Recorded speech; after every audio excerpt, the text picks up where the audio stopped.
कहती है कुछ लोगों को राशन देती है, कहती क्या है, देती भी है, 10 किलो राशन दे दी गई, लेकिन इस 10 किलो राशन से तो सारी व्यवस्था चलने वाली नहीं है।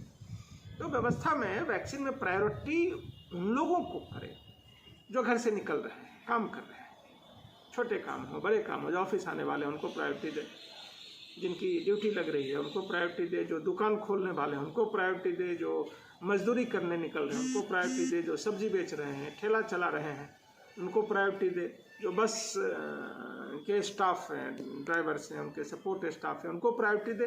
मतलब जो घर से बाहर निकल रहे हैं, जोखिम उनको ज़्यादा है क्योंकि उनको निकलना पड़ रहा है, जो कामगार हैं, जो दिहाड़ी मजदूर हैं, जो ठेला चला रहे हैं, जो दुकान खोलते हैं, उनको पहले वैक्सीन दे कि आपकी अर्थव्यवस्था भी चलती रहेगी।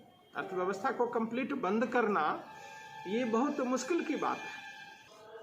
एक समय था जब वैक्सीन बहुत थे, लेने वाले लोग कम थे। अब जब लोगों में जागरूकता आई तो वैक्सीन की कमी दिख रही है। लेकिन ये जो वैक्सीन की कमी है, जैसे कि केंद्रीय स्वास्थ्य मंत्री ने कहा है कि जुलाई तक 51 करोड़ वैक्सीन हो जाएंगे और दिसंबर तक 216 करोड़ वैक्सीन देश में उपलब्ध होगा।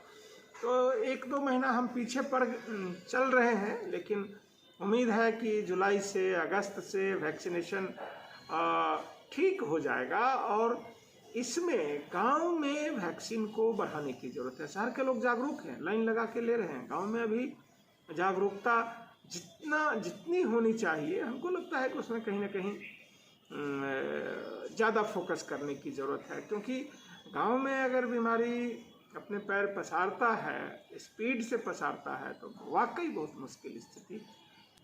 और अर्थव्यवस्था को भी बंद नहीं किया जा सकता है। अब एक उदाहरण देखें कि फ्रांस से हमारी आबादी देश की लगभग 20 गुनी है और फ्रांस अब टोटल खोलने जा रहा है और हम अभी बंद किए हुए हैं, जबकि मरीज जो है, जितना मरीज प्रोपोर्शनेट टू पॉपुलेशन, फ्रांस से हमारे पास कम मरीज है, फ्रांस में ज़्यादा पेशेंट। कल का भी फिगर था अपना 2,46,000 और फ्रांस का भी 17,000 है। ये तो 15 गुना का अंतर है, जबकि पॉपुलेशन में 20 गुना का अंतर है। लेकिन फ्रांस पूरा खोल रहा है।